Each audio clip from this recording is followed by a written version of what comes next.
taliska ciidanka xoogga dalka ee gobolka Hiiraan ayaa faahfaahin ka bixiyay duqeyn diyaarado dagaal ay xalay ka geysteen deegaano u dhaxeeya magaalada Beledweyne iyo degmada Maxaas ee gobolka Hiiraan. taliyaha guutada shanaad ee ciidanka xoogga dalka ee gobolka Hiiraan Korneel Faarax Cali Waasuge oo warfidiyaanada Beledweyne kula hadlay ayaa xaqiijiyay in duqeynta ay ka dhacday deegaano ay ka mid yihiin Orotan, Masaare Jibis, Dhirimaadle, Galxamur iyo deegaano kale qasaarana al-shabaab ay duqeymaha ka soo gaareen. cadowgu asigoo isu soo aruursaday oo mar labaad raba inuu ummadda Soomaaliyeed gumaado meeshii shalay la isku helay meel u dhow ayuu isku soo aruursanayay halkaasna cadowga waxa ugu yimid ciidamo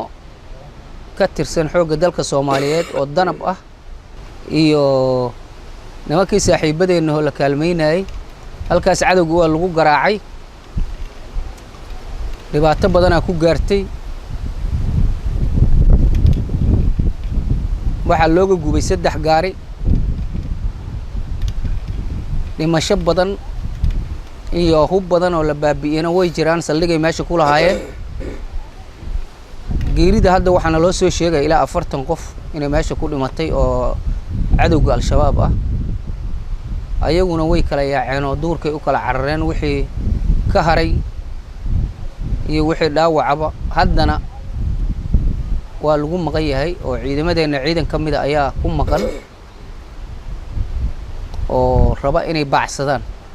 hawsha halkaas ay maraysaa deegaamo badan ay ka dhaceen sida Orotan meel la yiraahdo Masaare Jibista Dhirimaadle Meercado Galxamur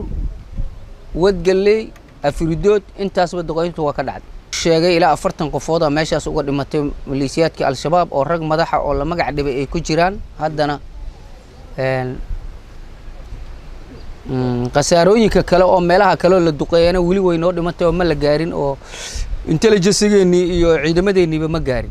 waxaa jira warar sheegaya in duqeynta ay waxyeello ka soo gaartay dad shacab ah. taliyaha ayaana sheegay in 2 ruux oo shacab ah oo shalay al-shabaab maxaabiis ahaan ay u hayeen mid ka mid ah uu duqeynta ku dhintay. waxaa jirta 2 qofood oo ay qabsadeen ayagu ay shalay soo qabsadeen oo dad shacab ah ay haysteen nin waa ka fakaday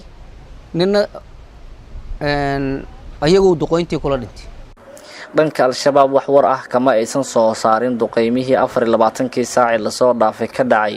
deegaano ka mid ah bariga gobolka Hiiraan. marka laga yimaado sheegashada taliyaha guutada shanaad ma jirto ila madax bannaan oo xaqiijinaya qasaaraha rasmiga ah ee duqeynta ka dhashay mana jirto cid ilaa iyo haatan sheegatay mas'uuliyadda duqeymahaasi. duqeyntan ayaa timid xilli shalay isgoyska Orotan ay ku dagaalameen ciidamo kala taabacsan dhaqdhaqaaqa al-shabaab iyo waliba ciidanka xoogga dalka. Maxamed Ibraahim Siyaad, Kalsan TV, Beledweyne.